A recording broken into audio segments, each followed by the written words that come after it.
Welcome to another edition of The Point Podcast. And I want to begin by saying I am so sorry about not getting with Bo last week and doing a podcast. I was so busy in preparing for the New Testament workshop where I have a bunch of pastors coming in this week and making the notebook and getting everything to Angela to do the slides. I literally did not have time. And so I just told Bo, instead of doing something really bad, let's just not do one this week, because next week is going to be so good. And the reason it's going to be so good is because I have brought in probably one of my favorite pastor friends.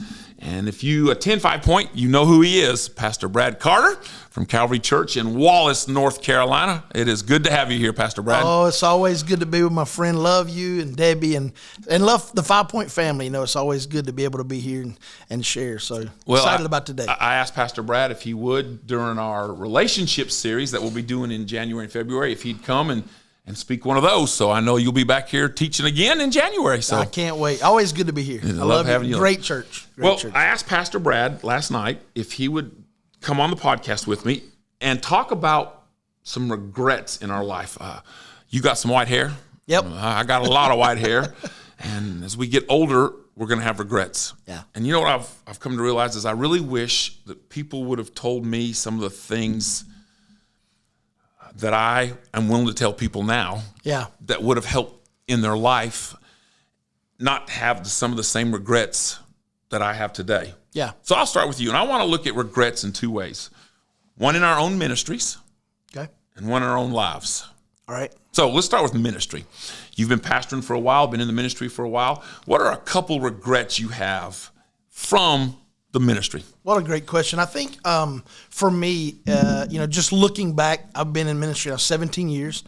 And the first part of my ministry, when I was really insecure and didn't understand who I was, I spent a ton of time trying to prove myself. Man, that's good. You know, it's so interesting because, you know, when you talk about our calling, God, you know, he gives us a calling, and we know that's his deal, right? We're qualified because he called us. That's right. You know? That's right. And so we don't need to prove ourselves to God, but in our own insecurities and where we've come from, we feel a need to validate that calling in the eyes of others. And for me, I spent the first portion of my ministry trying to prove myself instead of being myself.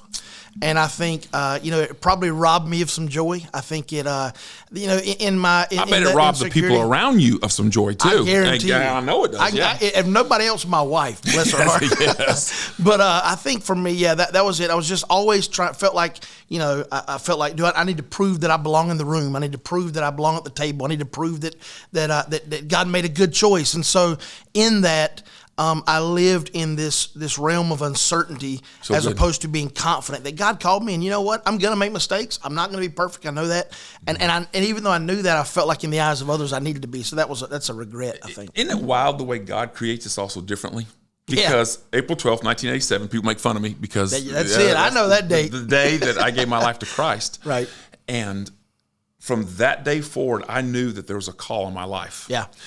And if there's anything, a lot of pastors have told me after we can become friends is they will say, we thought you were very arrogant to begin with. And it's not arrogance. I don't ever really talk about how good I am. Right. Yeah, I agree. Yeah. But I know the certainty of the call in my life. So I'm the exact opposite. I've never tried to prove myself to man because I didn't give a flying rip. Right. Mine has been more on the other side of I should have realized that so many people aren't as certain of the call on their life, or that they're not going to be willing to take the stance or the aggressiveness that I have. And it has pushed people away in the same way that others lack of self-esteem. It's not that I'm arrogant. It's that I know who I am, whose I am, and what God's called me to do. Yeah. So, mine would be kind of on the other side. Another real good friend, Jeff Moody, said, Dean, if people could ever learn your heart, they would see why you're so passionate. But a lot of times you don't give people a chance to see your heart because you push them away with your passion. I got you. Yeah. And so Pastor Jeff really helped me with that. What a great one. What a great one. That's good. What's another regret in ministry? I'll say this, speaking of that, it's interesting because that's one of the things.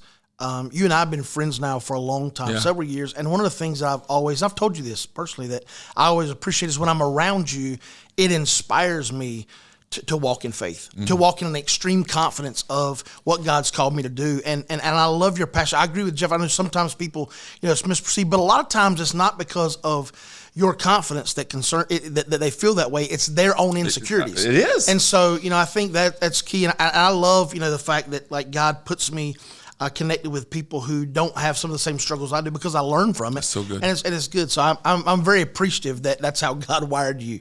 So that's good for me. A good friend Yep. of mine, Trinity, he said, Dean Herman, you're just wound way too tight. And Trinity's so laid back, right? So That's great. What's another? Let me give you one of mine since we kind of just bounced off that one. I think one of the biggest regrets in ministry for me, I've been pastoring this church for 19 years, and I was a student pastor for many years before that, is that God has always grown my ministries, and I couldn't enjoy the ride because I wasn't happy with where we were. I just wanted more. Yeah. And if I could say something to pastors or student pastors or people, enjoy the ride. Yes, 100%. Why do you always have to have the next? Yeah.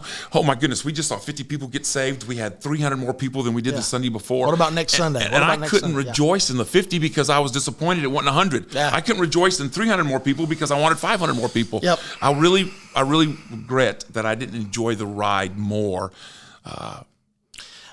through the years of ministry. I think that's probably something at least most pastors can certainly identify with. I know for me, it's along those same lines because I would get so concerned with the results. Yep. And results are not our responsibility. Faithfulness is what God's called us to. And so I think about like Moses in the Bible. God says, strike the rock. He strikes the rock, water comes out. The next time he tells Moses, speak to the rock. What's Moses do? He strikes it. And the crazy thing is him striking the rock produced results. And the people were all excited. And it looked like a success because results were gotten. But the problem is, it was no obedience, right? And God goes, no, you missed it. I wasn't concerned about the water from the rock. I was concerned about you being faithful to what I called you to. And I think it's the same thing with me. I'm like you. I think probably one of the most heartbreaking moments of ministry in 17 years was sitting in a staff meeting, and we had just had a great outreach the Saturday before. I think we had 41 people that received the life of Christ that day, baptized like 15 people the next day. Couldn't celebrate it. And the very first meeting, 3 days later, I'm talking about what we need to do at the next event. And one of my staff members said, Pastor, and did it so respectfully, and I love him. He has my heart. And he said, Pastor, he goes, I hear you, and we're all excited about what's next, but can we just take a moment to celebrate? And it hit me, and I felt so bad. I'm like, God, I'm sorry. See, our negatives as leaders plays a huge part on those who follow us and are locked in arms with us. And so, that's a big regret for me. Yeah. You got another regret in ministry before we move into life? I think you mentioned it earlier, the hurry, moving to the next. I think it was always the concern with tomorrow. I think the challenge for visionary leaders is because we see what's next, it's keep making sure we keep at least 1 foot in today. And I think I rob myself of the pleasure of now, always concerned with the possibility of next. And so it's well said.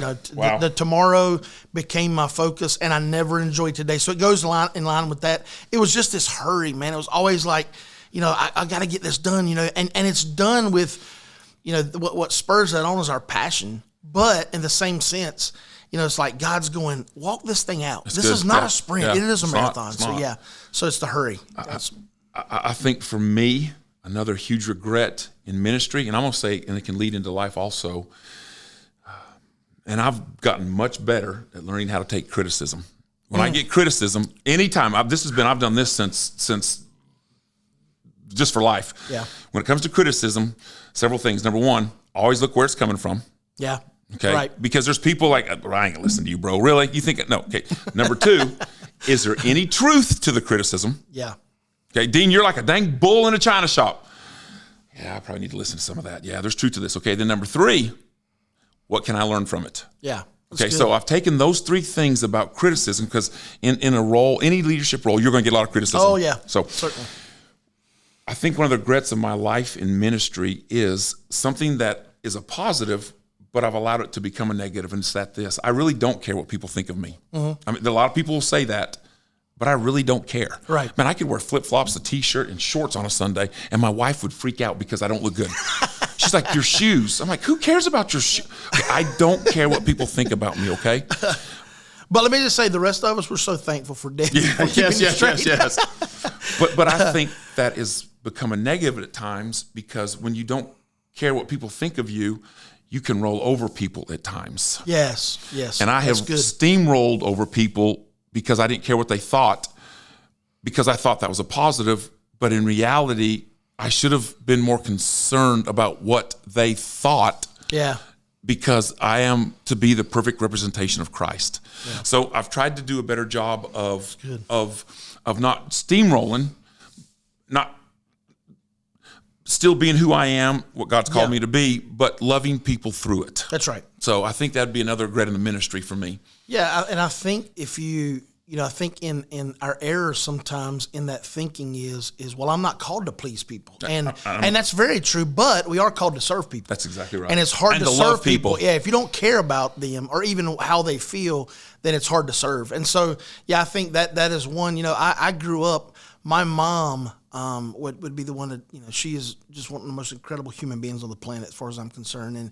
But she has always wrestled with just this internal wrestle to please people. And she tried to pass that trait along to me. And for a while, I will say this, ministry will break you from that. Because if ministry doesn't break you from that, you'll break from the ministry. There's no way you're gonna, with all the people you're trying to please.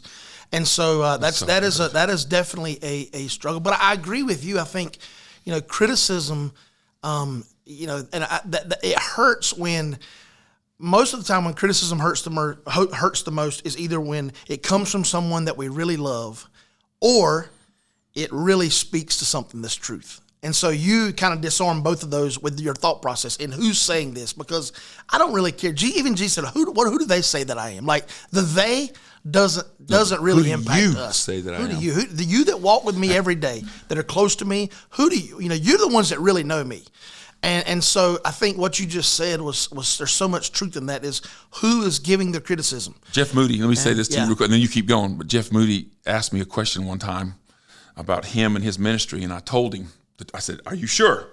I said, "Yes." Yeah. He said, "Yes." I said, "Okay." I told him. He called me the next day and said, "I was so mad at you." And this is what he said. He said, "It hurt, but it helped." But that's it. It hurt. Yeah. But it helped. He said, because I knew you were saying it with love. That's right. And for concern for me. So you're right. And when it comes to the criticism.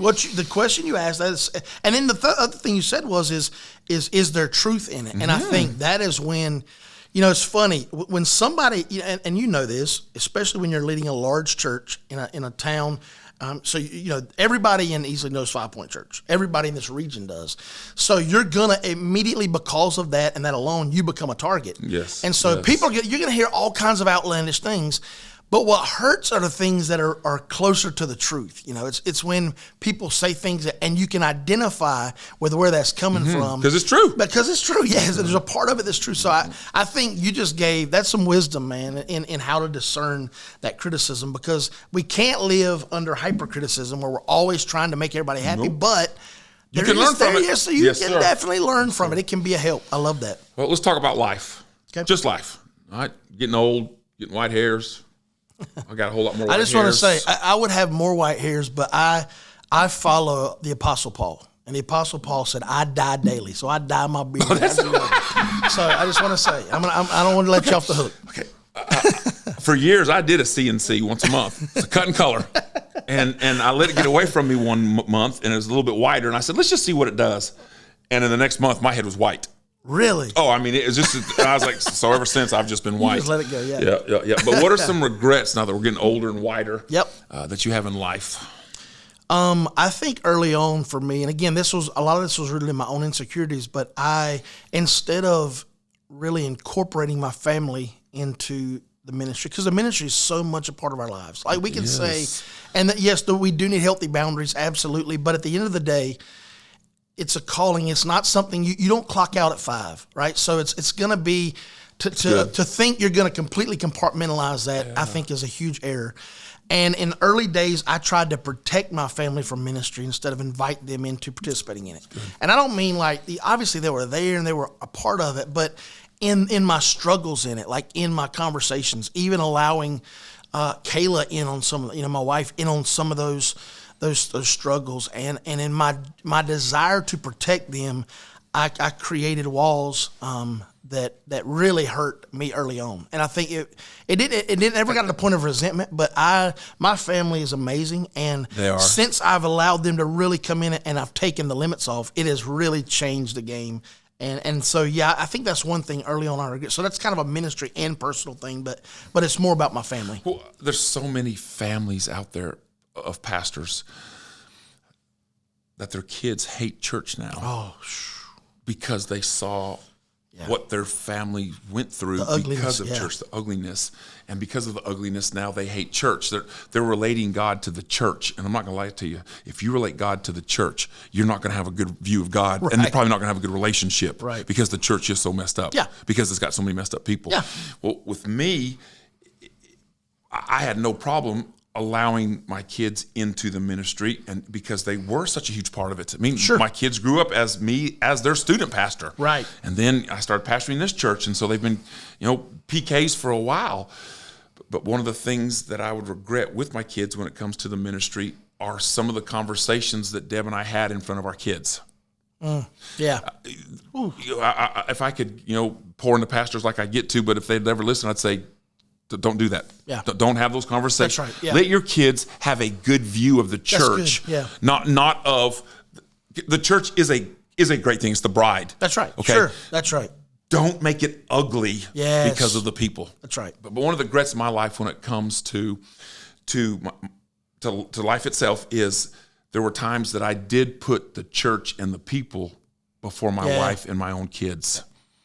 No, I didn't go to that event because I had to go do this event. Right. Well, if you lose your family, you're going to lose your ministry. That's exactly right. And it wasn't long as a student pastor that I realized, you know what? My kids are more important than the kids that I pastor. Yeah. So I began to make sure that I was a father to my children first, and I regret that it took me a while to do that. Yeah. I would say along those same lines, one of the things, so I think that we see that a lot, right? We see people sacrificing family on the altar of ministry. I think time, for me, it was maybe a greater challenge, and this is something I still wrestle with to an extent. It's sacrificing myself on the altar of ministry. Not taking care of yourself. Yeah, that's it's been a constant battle of like eating habits and creating that's not a problem space. for me, by the way. But and creating space for things I love outside of ministry. Like just hobbies or whatever. It's okay to take a day off. It absolutely. And early on, I think there's a guilt associated with, it's like, well, it was the whole idea of, well, the devil doesn't take a day off. And it's like, well, yeah, and if I don't take a day off, I'm going to be just like the devil, right? It's like, I've got to have that space. And I think for me, it was this uphill battle because I was like, I love sports. I was always athletic, always doing things. And so the moment those things went away, because my time is consumed with ministry, then what happens is like I need to change them. I can't get away with eating pizza and cheeseburgers all the time because I'm not playing ball. Yeah, so it was a struggle, and I think early on my mentor, Dr. Kelly Varner, my very first mentor, he told me this, and I didn't really understand what he was saying at the time, and now I certainly do. But he said, "You don't need to die for the church. Jesus already did that." Woo! That's good right there. And he goes, and he was quick to remind me, and you ain't Jesus, But it was like this whole idea of you're not nearly as important to this thing as you think you are. That's right. So therefore, make sure you take care of you, because if you take care of, and this is what I really believe, we see a lot of people and they take care of their church or their ministry or the people that God has charged them to serve. And they'll take care of them, but nobody's taking care of them or their family. And that's your job. It's not anybody else's job. Well, as you talk about taking care of the family, and I'll this will be my last one I'm going to talk about today. I think the number one regret I have in life is my wife. And I don't mean by I got the wrong woman. No, you didn't. You got the right one. Yeah. I can remember in high school, we were walking and someone asked a question, and I'm not embarrassed of what happened with Deb and I anymore. Used to be. But they asked the question, why are you marrying Debbie? And Debbie was there. And Deb was about 8 months pregnant. And I said, well, I have to. She's pregnant. And she started crying. Yeah. Well, it was a joke to me. Here I am, this stupid 18-year-old. Sure. Immature. Stupid, cocky football athlete. player. Right. Well, why are you marrying Deb? Well, I have to. She's pregnant. And I realized how I hurt her then. You know, through the course of our 43 years of marriage, just what I tell Deb all the time, Deb, you loved me so much more when we were younger. And through the 43 years, I think that I have begun to love you more than you love me. And I wish that through the 43 years of marriage, I would have learned to love Debbie more so the way she deserved than the way I thought she should love me. Right. Because what I was expecting from her is the exact opposite of what Christ expects from me. Right. My job is to love my wife regardless of who she is or what she's done, because she is my wife. Yeah. And my wife has stood beside me through thick and thin of ministry, of me being the moron that I've been, of moving 18 times in our marriage.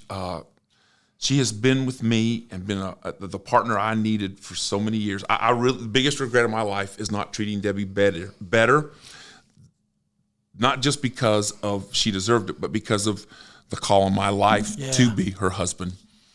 And you know, if men are listening, which I know a lot of men do listen to this, it's not how you start your life, it's how you end it. So regardless of where you are in treating your wife now, start making the differences, the changes you need to be the man of God you need to be. You know, I think about early on, and you know, and I'm betting probably every husband could at least point to some of the of regret. You know, when it comes to how they've treated their wives and stuff.